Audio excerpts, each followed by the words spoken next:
내 이름은 이주인 시교. 무고한 자를 해치는 낙인을 지옥으로 떨구는 고문 소믈리에다.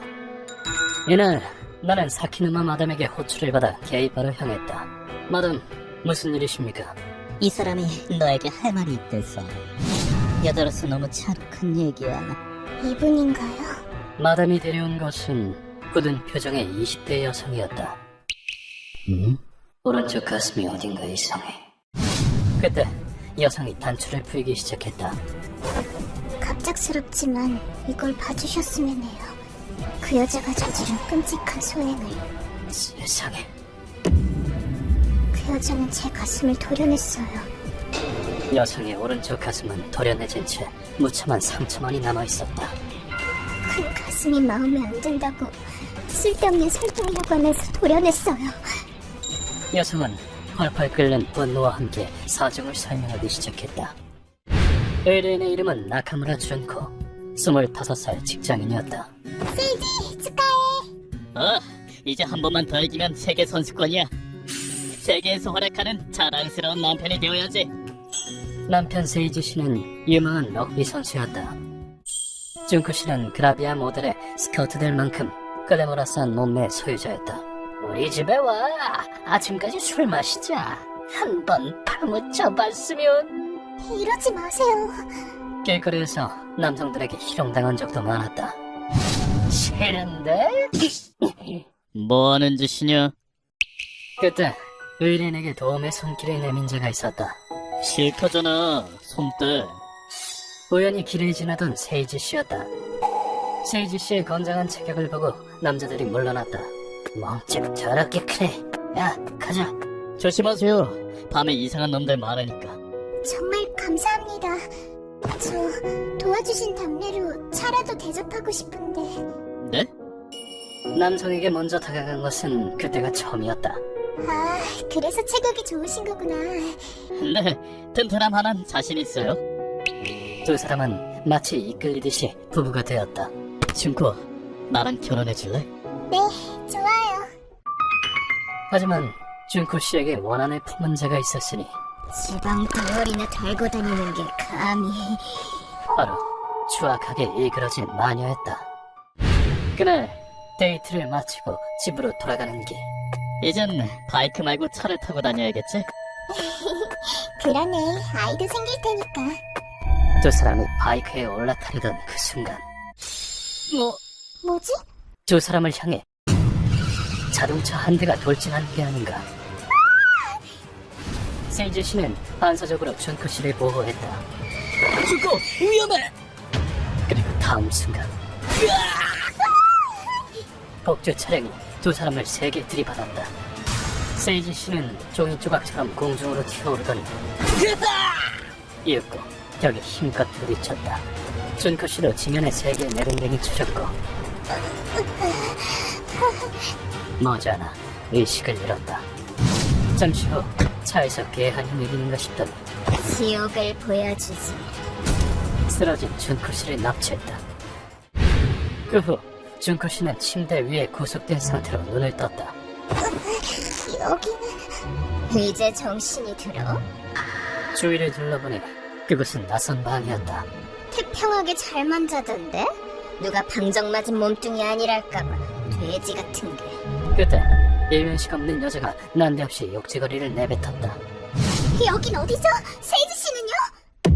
하지만 여자는 질문에 대답하는 대신 닥쳐.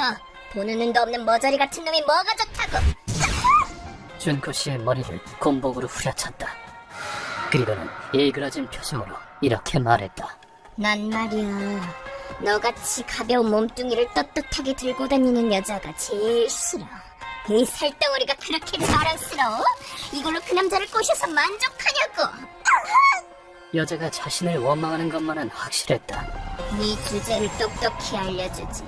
그 지방덩어리 없이는 그저 돼지에 불과하다는 걸 말이야. 이윽고 여자가 칼을 꺼냈다. 칼은 준코 씨의 가슴으로 향했다. 가슴만 크면 다야? 일단 지방덩어리가 뭐 그리 자랑스럽다고. 무슨 짓을? 절망의 구렁텅이로 떨어뜨려주지. 여자는 한치의 망설임 없이 오른쪽 가슴을 잘라냈다. 호들갑 떨긴 썩어빠진 살덩어리 좀 잘라낸 게 뭐 대수라고. 산채로 살을 도려내는 고통은 상상을 초월했다. 하지만 여자의 관계는 거기서 멈추지 않았다. 잘라낸 지방덩어리는 다진 육으로 만들어지지. 여자는 잘라낸 가슴을 분쇄기에 넣어 갈아버렸다. 너무나도 비정상적인 상황. 준코 씨는 현실을 도저히 이해할 수 없었다. 여자가 준코 씨에게 서서히 다가갔다. 다음은 왼쪽 가슴을 도려내주지. 싫어! 누가 없어요? 살려주세요! 직감으로 알았다. 다른 한쪽마저 도려내진다면 죽음은 피할 수 없다는 것을. 돼지 같은 게 암만 소리쳐봤자 소용없어! 여자는 개의치 않고 냉혹하게 칼을 왼쪽 가슴에 갖다 댔다. 그런데 그때 준코! 뭐야? 누군가의 난입으로 여자의 손이 멈췄다. 그는 바로 세이지 씨였다. 이 자식, 내 아내한테 무슨 짓이야? 준코 씨의 처참한 모습을 목도한 세이지 씨는 세이지! 어디서 들어온 거지? 경비! 격분하며 여자에게 돌격했다. 인류 럭비 선수인 세이지 씨의 태클은 그 자체로 흉기였다. 여자는 죽을 힘을 다해 뛰어 회피했다. 세이지 씨는 여자가 떨어뜨린 칼을 주워들고는 여보... 준코, 이제 괜찮아. 도망치자. 준코 씨를 묶어둔 밧줄을 잘랐다. 사고를 당했을 때 세이지 씨는 정신을 잃지 않았다. 운동으로 다져진 탄탄한 근육이 충격을 완화한 덕분이었다. 하지만 자동차와 정면 충돌한 충격은 컸고 준코, 운전석에 있는 사람은 다녀라. 준코 씨가 납치당하는 것을 저지하지 못했다. 하지만 그는 불굴의 투지로 몸을 일으켰다. 아내를 구해야 한다는 집념이 그의 몸을 일으켜 세웠다. 하지만 이대로는 차를 놓치고 만다. 제발 움직여라. 세이지 씨는 다친 몸으로 파손된 바이크를 일으켜 세웠다. 그의 집념이 닿은 것일까? 좋았어. 바이크에 시동이 걸렸다. 준코, 꼭 구해줄게. 바이크에 올라탄 세이지 씨는 간신히 차를 추격할 수 있었다. 바이크가 속도를 내지 못한 탓에 한 번은 차를 놓치고 말았지만 아까 그 차다. 그는 산속의 오두막 앞에 주차된 차를 발견했다. 호초를 선 남자들은 핸드폰을 보느라 그를 알아채지 못했다. 내가 이 여자를 약물 중독에 빠뜨렸거든. 좋은데 노예 하나 생긴 거나 다름없잖아. 그는 창문을 통해 오두막 안으로 침입했다. 가자, 준코. 그런데 그때 오두막 안에 두 발의 총성이 울려 퍼졌다.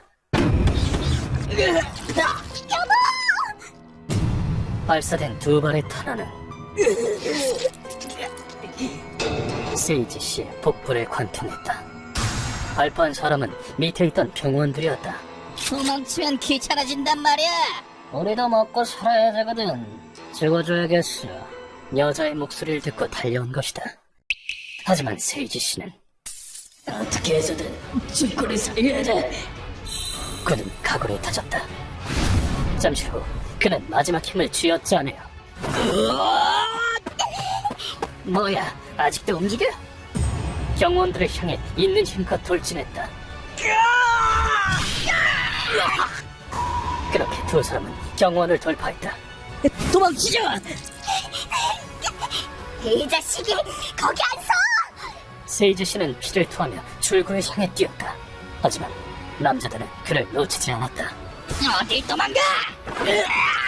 세이지 씨는 준코 씨를 몸으로 지키며 초안을 받았다. 그럼에도 그의 집념은 꺾이지 않았고 두 사람은 산속 오두막에서 도망치는 데 성공했다. 하지만 세이지 씨의 상처는 심각했다. 여보! 산에서 내려가던 중 그의 몸은 한계에 달했다. 세이지 씨는 피를 토하며 아내에게 마지막 소원을 전했다.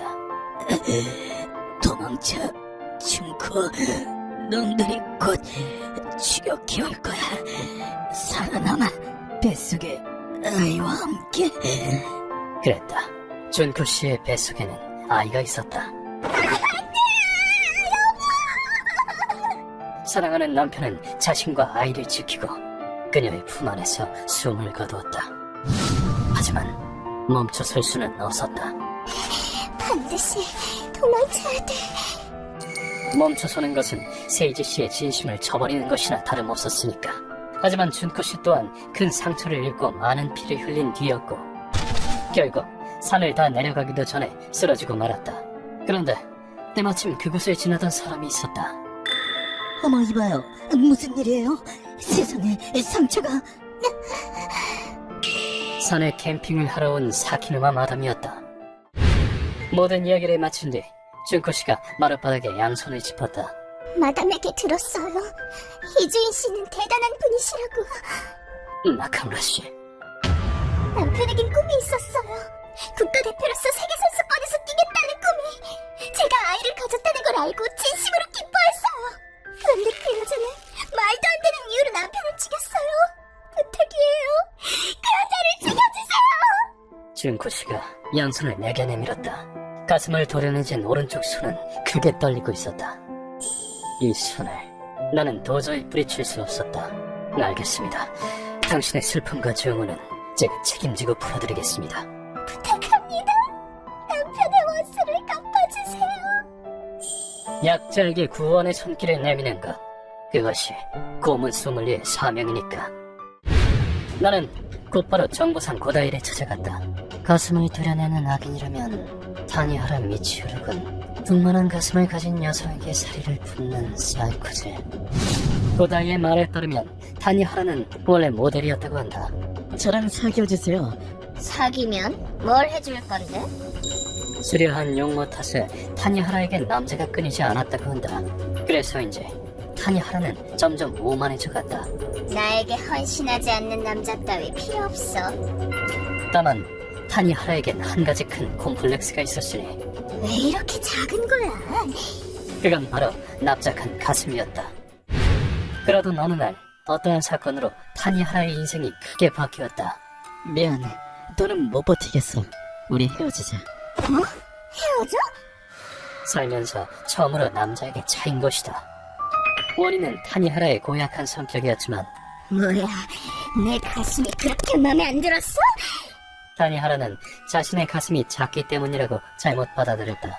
그 후 질투와 관계에 물든 타니하라는 새 여친을 사귀어? 가슴 좀 봐. 징그럽게 커선. 전 남자친구의 애인을 호시탐탐 노렸다. 그리고는 애인을 납치한 뒤 쓸모도 없는 살덩어리 같으니. 가슴을 도려내기 시작했다. 세이지 씨는 타니하라를 찬 남자 중 한 명이었어. 덧붙이자면 가슴을 도려내진 피해자는 총 4명이야. 자기보다 가슴이 작으면 용서해준다는 것 같은데 그 여자보다 작은 사람은 없을걸? 자, 아지트는 여기야. 감사한다. 우리는 곧바로 한굴의 아지트로 향했다. 선생님, 안에서 비명이 들렸어요. 얼른 들어가자. 안으로 들어가자 실체 한가운데 한 남자가 우뚝 서 있었다. 망할 것들, 누구 맘대로 약을 퍼뜨려. 엄청난 백이라. 뭐하는 놈이지?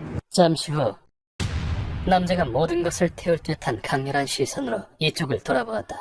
뭐야? 갑자기 엄청난 놈이 튀어나왔군. 한낱 한굴이라고는 믿기지 않을 정도야. 이 남자 보통 내기가 아니다. 다음 순간 이제야 좀 재밌어지겠군. 돌연 남자가 칼을 쥐고 내게 달려들었다. 날 한굴이라고 착각하는 면이군. 순간적으로 나도 품에서 칼을 꺼내들었다. 이윽고 남자는 엄청난 기세로 칼을 연달아 휘둘렀다. 격투기인가? 회전 속도는 제법 훌륭하군. 뭐야, 이 7대3 가르마는 내 공격을 모조리 받아내다니. 평범한 격투가였다면 난도질 당하고도 남았겠지만 내겐 통하지 않는다. 이윽고 남자가 환희에 쳐서 소리를 질렀다. 대단한데 아저씨! 간사이에서 이런 실력자는 본 적이 없어! 다음 순간 그럼 이것도 막아보시지! 돼지를 박치는 소리가 울려 퍼졌다. 진가, 이 남자 설마. 그리고 다음 순간 날려버려주마! 발극과! 남자가 칼을 들지 않은 손으로 내 복부에 장타를 날렸다. 나는 몸을 옆으로 돌려 간신히 공격을 피했다. 옷과 살가죽이 찢어졌어. 찢어지지 않게 특수 가공한 옷이다만 영케 피했건 그래. 그래도 남자라면 기념으로 가져가라고. 남자가 다시 땅을 박차며 공격을 시도했다. 하지만 내게 같은 수법은 통하지 않는다. 나는 로킥으로 남자의 정강이를 가격했다. 그리고는 라이트 훅은 남자의 앞면에 때려박았다. 최단거리를 확보하는 무에타이 기술이다. 앞면을 맞은 남자는 멀리 날아갔고 뒤에 있던 물건들이 요란하게 박살났다. 하지만 남자는 곧바로 미소를 지으며 몸을 일으켜 세웠다. 뜬금없는 무에타이 기술이라 아주 재밌군. 아무래도 극도의 전투광인 듯했다. 남자 이름은 호자키 키페기, 거대 범죄 조직 우라칸의 간부다. 구멍을 뚫어주지. 팔극과 인류 연병이자 중국 공법 팔극권의 고수로 간사이 지역 뒷세계에선 적수가 없다고 일컬어진다. 끝이었다. 보석 형님, 안 됩니다! 응? 뭐야 흑해서 한참 재밌게 놀고 있는데. 그분은 그 악명 높은 고문 소믈리에라고요. 한고래랑은 무관합니다. 뭐라고? 당신이 그 유명한 어쩐지 7대3 가르마의 턱시도를 입은 한글에는 듣도보다 못하긴 했다만 그걸 이제 알아채다니. 내 타깃은 타니하라라는 여자다. 난 약을 퍼뜨린 이구역 한글을 잡으러 온 것뿐이야. 그 여자는 얼마든지 데려가라고. 암요, 그렇고 말고요. 대신 다음에 나랑 한판 뜨자. 난 더 강해지고 싶거든. 호자키는 마지막에 순수하게 그지없는 미소를 지으며 이렇게 말했다. 그 후 호자키는 무시무시한 기세로 한그레를 해치웠다. 잘 가라! 뭐야 저 괴물 같은 놈은! 타니하라는 도망치려 했지만 끝내 루카와의 손에 붙잡혔다. 마음이 취약한 당신, 끔찍한 고통 끝에 죽여드릴 테니 각오하세요. 이렇게 타니하라의 신병을 구속했다. 우리는 타니하라를 고문실로 옮겼다. 뭐야 이건! 연약한 여자를 학대할 생각이야? 선생님, 악당이 되는 대로 떠들고 있어요. 나는 인사 대신 타니하라의 납작한 가슴에 주먹을 갈겼다. 그럴 리가. 고작 학대만으로는 섭하지. 이런, 가슴이 한물더 부렸군. 이윽고 나는 질문을 던졌다. 너는 남자에게 차인 울분을 애먼 여성들에게 돌리고 끔찍하게 살해했다. 그 질투심이 추악하다고 생각 안 드나? 하지만 돌아온 대답은 웃기지 마. 추악한 건 징그러운 살덩이로 남자를 유혹한 그 악태기들이야. 사악한 돼지를 처리한 게 뭐가 잘못됐지? 난 오히려 칭송받아 마땅해. 대체 머릿속에 어떻게 되먹은 것일까? 자신의 죄조차 이해하지 못하는군. 그렇다면 몸으로 똑똑히 깨닫게 해주지. 루카와 시작해. 네, 선생님. 엉덩이 찢어질 준비나 하시죠. 루카가 스위치를 내리자 타니하라를 매단 밧줄이 느슨해졌다. 무슨 짓을... 그러자 뾰족한 고문기구가 타니하라의 항문에 쑤셔 박혔다. 이것은 마녀 사냥에 쓰인 고문 유다의 요람이다. 날카로운 금속이 항문을 찢고 내장을 파고든다. 물론 여기서 끝이 아니다. 일정 시간이 지나면 요람의 끝부분이 빨갛게 달궈지며 200도의 열을 내도록 기구를 발전시켰다. 이로써 상처에 열이 가해지고 고통은 배가 된다. 또한 화상으로 지혈이 되면서 과다 출혈사를 막아준다. 물론 다른 고문도 준비되어 있다. 이 논리에 따르면 쓸모없는 살덩이는 도려내도 상관없겠지. 이어서 나는 절제 갈고리를 들고 기구 위에 올랐다. 이 고문 기구는 피부를 파고들어 찢는 것이 목적이다. 난 나 같은 악당에게 붙은 살덩이가 가장 추악해 보이거든. 도려내줄 테니 영광으로 알도록. 타니하라의 엉덩이와 허벅지살을 기구로 뜯어냈다. 그 후 타니하라를 요람에서 내리자 루카가 가차없이 그 작은 가슴을 칼로 도려냈다. 싹 도려내드릴게요. 썩은 젖스의 유방이에요. 이걸 대신 달아드릴게요. 루카오는 썩은 조스의 유방을 아무렇게나 꿰매기 시작했다. 그렇게 원하던 큰 가슴이 생겼네요. 좋으시겠어요? 상쾌한 미소로 작업을 해내는 모습. 루카도 많이 컸군. 이렇게 해서 완성되었다. 떼줘, 제발. 살덩어리를 뜯기고 썩은 젖소의 가슴을 단 우스꽝스러운 몰골의 타니하라가 이윽고 강렬한 거부 반응이 일어나 타니하라가 구토하기 시작했다. 우린 그 상태로 며칠간 방치했다. 오, 색이 이상하게 변했어요. 온갖 감염증에 걸려 피부가 변색되었다. 그때 타니하라가 추악한 꼴로 목숨을 구걸하기 시작했다. 죄송합니다. 제가 다 잘못했습니다. 제발 살려주세요. 무슨 소리지? 그 징그러운 가슴으로 날 유혹하려고 했으면서 너같이 추악한 암돼지는 마땅히 처분돼야 한다. 엉덩이도 썩은 젖소에 살덩이를 붙여주지. 더 고통에 몸부림칠 수 있도록. 그렇게 20시간이 지나 타니하라는 온몸의 모든 구멍에서 검은색의 오물을 뿜으며 무참하게 사망했다. 이리하여 이번 의뢰는 마무리되었다. 걱정하지 마, 여보. 아기랑 당신 목까지 열심히 살 테니까. 사랑하는 사람을 잃은 슬픔도 분명 극복할 수 있을 것이다. 남편이 남겨준 새 생명이 배에 깃들어 있으니까. 휴먼버그 대학교에서는 어둠의 세계를 주제로 여러 가지 이야기를 소개하고 있습니다. 다른 영상도 꼭 한번 보시길.